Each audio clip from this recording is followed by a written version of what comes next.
Então veja que essa palavra então vem aí, Piton. É uma serpente, e na mitologia grega dizia que era uma grande serpente e que o deus, que eles falam, Deus Apolo, né, matou essa serpente. E passou com o tempo, esse termo foi indicando aí o engano, né? Porque a serpente vem e ela vai tentar o quê? Ela vai tentar ali induzir a pessoa a chegar perto dela, né? Vai atrair, ela tem um poder de sedução, de atração, né? De engano, ela atrai para poder pegar.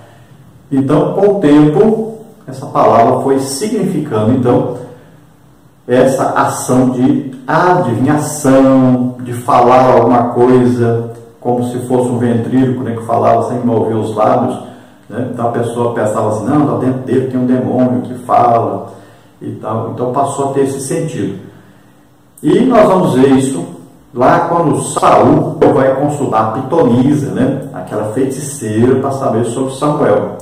Quando a pessoa está praticando aí feitiçaria, né, está consultando aí a mortos, a espíritos malignos, né, consultando demônios, para saber a vida dos outros. Então, tudo isso aí são espíritos malignos, demônios que estão agindo. E acontece muito na igreja hoje, pessoas ir atrás de pessoas que se dizem profetas, né? E essas pessoas muitas vezes estão sendo usadas por espíritos adivinhantes. Subtópico 3, adivinhações ontem e hoje. Moisés enumerou algumas práticas divinatórias comuns entre os cananeus, como está em Deuteronômio 18:14.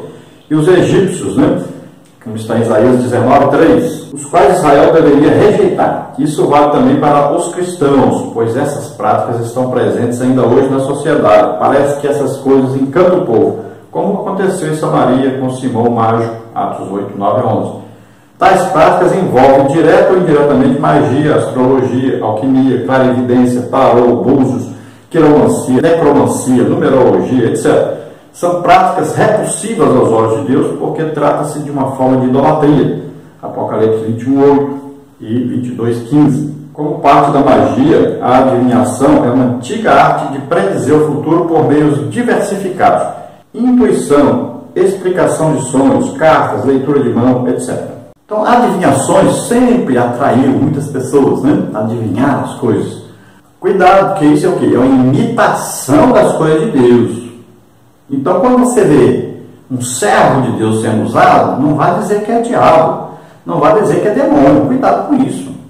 Tem gente aí confundindo as coisas. Então, o dom, por exemplo, o dom palavra de conhecimento, o que é isso? São revelações de coisas ocultas que aconteceram no passado ou que estão acontecendo agora.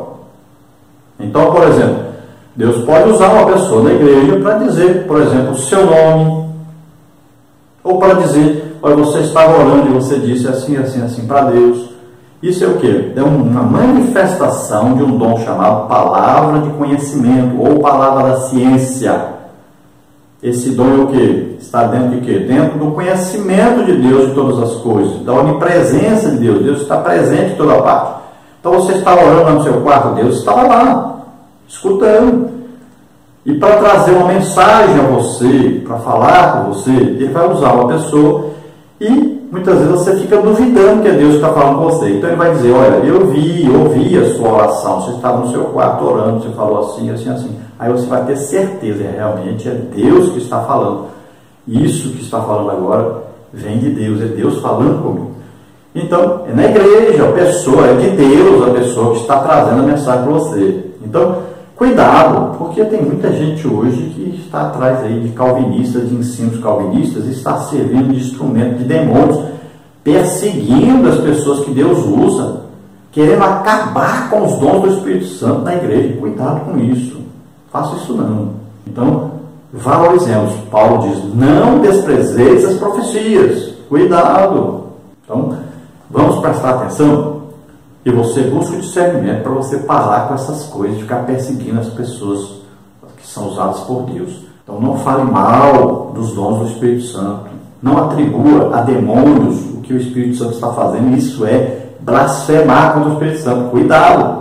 Então lembre-se, sempre demônios imitam as coisas de Deus, não é nós que imitamos, eles não. Você vê uma manifestação e pensa que está imitando ou que é coisa do diabo. Não. O diabo tem lá as coisas que imitam essas. Mas não é nós que estamos imitando eles.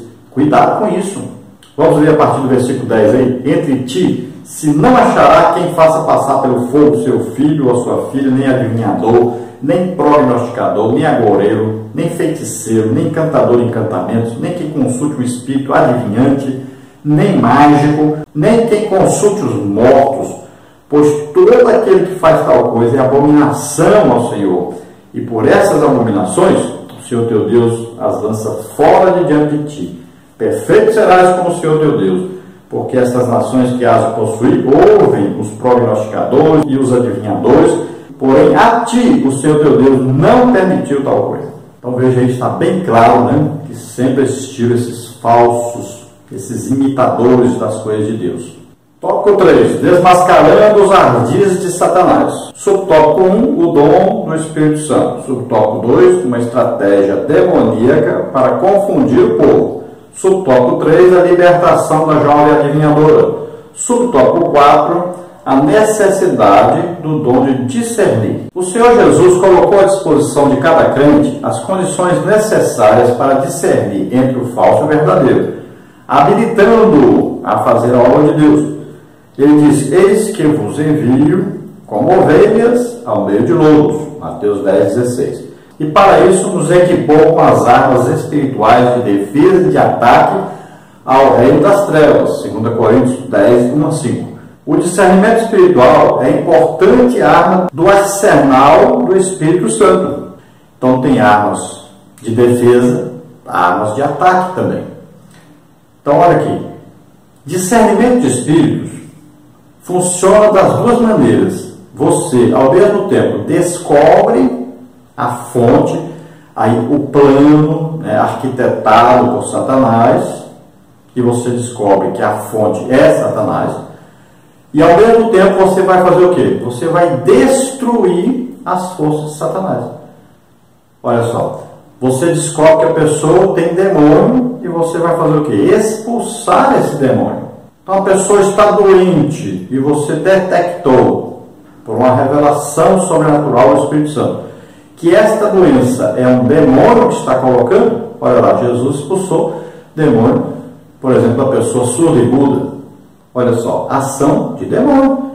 Então o discernimento vai dizer o que está por detrás daquilo, e você vai orar e desmanchar aquilo. É para isso que nós estamos aqui, para desfazer as obras do diabo. Nós imitamos Jesus, e ele fazia isso. O diabo fazia, ele desmanchava. Subtópico 1, o dom do Espírito Santo. O dom de discernir os espíritos aparece logo após o dom de profecia, 1 Coríntios 12, 10. Por essa razão, muitos associam o referido dom como meio de julgar as profecias, 1 Coríntios 14, 29. Mas o contexto no Novo Testamento mostra que essa não é a sua única função. Serve também para distinguir a manifestação do Espírito Santo das manifestações de profecias, línguas, visões, curas provenientes de fontes demoníacas e para proteger-nos dos ataques satânicos. Manifesta-se em situações nas quais não é possível, com recursos humanos, identificar a origem da manifestação sobrenatural. Então alguém vai dizer: está perto aí do dom de profecia, porque é usado para discernir aí, para saber se é a profecia de Deus ou do diabo e tal. Então as profecias nós sabemos que elas podem vir de 3 fontes. Ela pode vir do diabo, pode vir da própria pessoa e pode vir de Deus. Então temos que ter o discernimento, porque muitas vezes você pode achar que é do diabo e é da própria pessoa. Então a pessoa endemoniada, por exemplo, você vai conversar com a pessoa, se você não tiver discernimento, você nem vai descobrir que ela está endemoniada. Então é preciso ter essa revelação sobrenatural. E aí você vai orar pela pessoa e vai expulsar aquele demônio. E a pessoa vai ser liberta. Que o diabo imita as coisas de Deus. Então ele imita os dons, as manifestações dos dons. Então, por exemplo, nós citamos no início, na Igreja Católica, estão falando em línguas lá. Estão ensinando as pessoas. Fala isso, fala aquilo, fala isso, fala isso. Estão ensinando.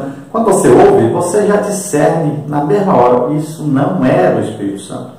Então você vai, por exemplo, no Espiritismo, tem lá as curas, né? E aí você vê e fala: mas isso não é do Espírito Santo. Então você sente na hora. Se você sente sem ter o dom do Espírito Santo, discernimento de Espírito, então você teve um discernimento. Por quê? Porque você é espiritual, entendeu isso claramente, que é fácil. A pessoa lá está no espiritismo, está na idolatria. Então você já detectou que não é de Deus. Agora, se a pessoa está fazendo uma coisa e você não percebe que é de demônio, mas de repente vem aquela revelação do Espírito Santo, aí vem o que? O discernimento espiritual, que é uma manifestação de um dom. Quem tem um dom de discernir espíritos, isso acontece diariamente, o tempo todo, onde ele vai, a qualquer hora, a qualquer lugar. Ele vai ter aquela revelação do Espírito Santo de que aquela manifestação, ou aquela pregação, ou aquele ensino, ou aquele comportamento daquela pessoa não é de Deus, é um demônio que está agindo ali. O dom está aí, ele vai se manifestar. Você tem que o quê? Fazer o quê? Orar pelas pessoas. E o dom vai se manifestar. Então, quem tem o discernimento, ele tem todo momento, toda a vida, todo o tempo que ele tiver, em qualquer lugar que ele estiver, o dom está ali funcionando. Aí você fala, a pessoa passou o culto inteiro profetizando, então, é evidente, o dom está nele.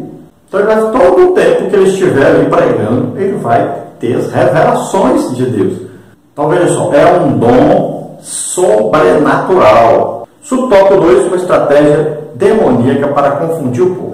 É muito estranho que o espírito maligno, que atuava na vida da jovem, viesse gritando publicamente por muitos dias e elogiando Paulo e Silas com as palavras: estes homens que nos anunciam o caminho da salvação são servos do Deus Altíssimo, como está no versículo 17.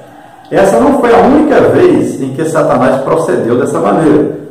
Veja em Marcos 5,7. Adam Clarke comenta que o testemunho sobre os apóstolos, em essência, era verdadeiro, com o fim de destruir sua reputação e arruinar a sua utilidade.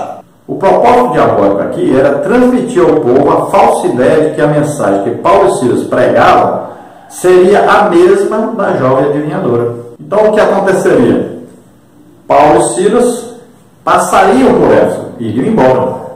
Quem é que ficaria ali com a fama de ser mensageira do Deus Altíssimo, profetisa do Deus Altíssimo? Quem é que ganharia rios de dinheiro, que agora se passaria como uma pessoa que estava na equipe do apóstolo Paulo? Ele revela essa estratégia demoníaca. Então, muitos dias ela fez isso, até que Paulo recebeu o dom de discernir os espíritos. Tópico 3, a libertação da jovem adivinhadora. A moça era uma escrava que dava muito lucro aos seus senhores com esta prática ocultista. Versículo 16.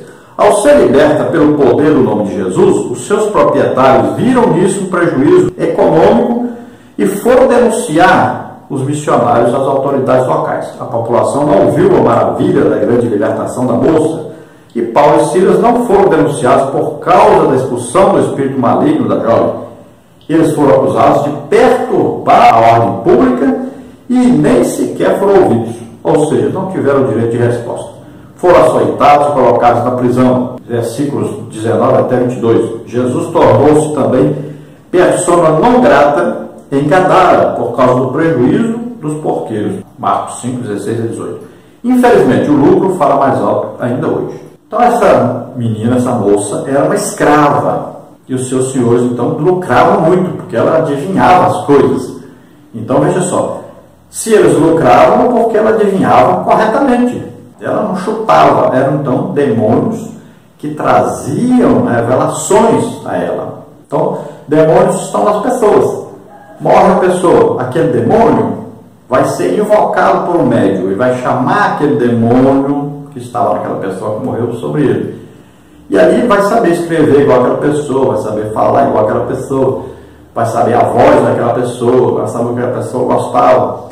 Então, quem consulta fica agora com prejuízo desses demônios entrarem na sua família. Se a pessoa vai consultar e é proibido consultar, então está desobedecendo a Deus, está sujeito à ação de demônios na sua família e daí para frente. Então veja, quando Paulo então recebe a revelação que é o demônio, ele expulsa o demônio. De que maneira ele expulsa o demônio? Sempre em nome de Jesus. É o que ele fez. E o demônio imediatamente saiu da moça. Parece, pela narrativa, que os seus proprietários estavam perto, porque eles descobriram imediatamente que a moça parou com a sua ação de adivinhação. Mudou o semblante dela, né? Mudou o comportamento dela. Se ela era uma moça que gritava, igual aparece aqui e tal, ela ficou quietinha, mansinha. Veja que o gadareno andava nu, né? Correndo para baixo para cima. Olha, de repente o que? Ele estava vestido, estava sentado, quietinho. Olha aí, ficou livre. Então o que eles fizeram? Prenderam Paulo e Silas. Então eles foram acusados de estarem ensinando coisas que não era lícito ensinar. Estavam sendo acusados de fazer o que? Proselitismo, querer chamar as pessoas para a sua religião, religião contrária ao Império Romano. O que estava por trás disso? O dinheiro, o lucro. Ninguém ficou satisfeito porque a moça ficou liberta. Eles ficaram zangados porque acabou a fonte de lucro deles. E o povo nem percebeu. Não tinha o quê? Discernimento. Né? Tópico 4. A necessidade do dom de discernir. O discernimento do Espírito nos permite conhecer tudo aquilo que é impossível saber por meio de recursos humanos. O caso de Paulo e da adivinha de Filipos é emblemático. Um exemplo clássico do uso desse dom na vida real. Reconhecer a origem maligna de uma manifestação contra a igreja não é tão difícil, mas no contexto de Paulo, diante dos elogios da adivinhadora, isso era praticamente impossível sem a atuação do Espírito Santo. Então veja bem, descobrir as coisas investigando, né? Você desconfia e tal, vai investigar e tal, descobre e tal. Mas a maioria das ações de demônios, nós não percebemos que são demônios. Então eles fazem de tudo para atrapalhar a obra de Deus. E as pessoas nem percebem. Nós temos visto igrejas que passam aí de 6 meses, tem igreja que tem até 1 ano que não expulsa nenhum demônio. Tem igreja que tem ano que nem ganha almas. Tem igreja que tem aí 70% das pessoas que nem batizadas no Espírito Santo são ainda. Olha só. Por quê? Existem demônios agindo ali, impedindo que a obra de Deus seja feita. E agora, nós temos essa ação maligna aí do calvinismo, invadindo as Assembleias de Deus, destruindo toda a ação do Espírito Santo, combatendo as manifestações do Espírito Santo. Nós temos igrejas que as pessoas nem dão glória a Deus mais, nem aleluia mais. Conclusão. Satanás é perito no engano e no disfarce, na mentira e na aparência, porque o próprio Satanás se transfigura em anjo de luz, 2 Coríntios 11:14. Ele é um ser habilidoso e acima de qualquer ser humano na arte do engano e da mentira. Os seus disfarces só são discerníveis pelo Espírito Santo, porque não ignoramos os seus ardis, 2 Coríntios 2:11. Às vezes até mesmo os crentes, por falta de vigilância, terminam caindo no laço do diabo. Eles sabem como agir para impedir que a obra de Deus seja feita, que as pessoas sejam salvas, sejam curadas, sejam libertas, sejam batizadas no Espírito Santo, tudo isso. Então nós temos que tomar cuidado e temos que pedir a Deus discernimento de espírito e temos que buscar mais, temos que orar mais. A igreja está deixando a oração, cada dia mais a igreja está deixando a oração. Não podemos continuar assim. Vamos orar agora. Se você deseja aceitar Jesus como Senhor e Salvador, é sua oportunidade. Pai querido, em nome de Jesus, abençoa essas vidas que se chegam a Ti, salva, Senhor, escreve os seus nomes no livro da vida. Graça custe força da raça de extremamente. Revela a eles, Senhor, a Tua graça, a Tua misericórdia, o Teu amor. Vem, Senhor, sobre aqueles que estão ouvindo, estão assistindo, ajuda-os a buscarem, Senhor, a Tua presença, a começarem agora a orar mais, a jejuarem mais, a buscarem a Tua presença em suas vidas, a buscarem ser instrumentos da Tua glória, do Teu poder, da Tua presença poderosa. Em nome de Jesus, ajuda, Senhor, essas vidas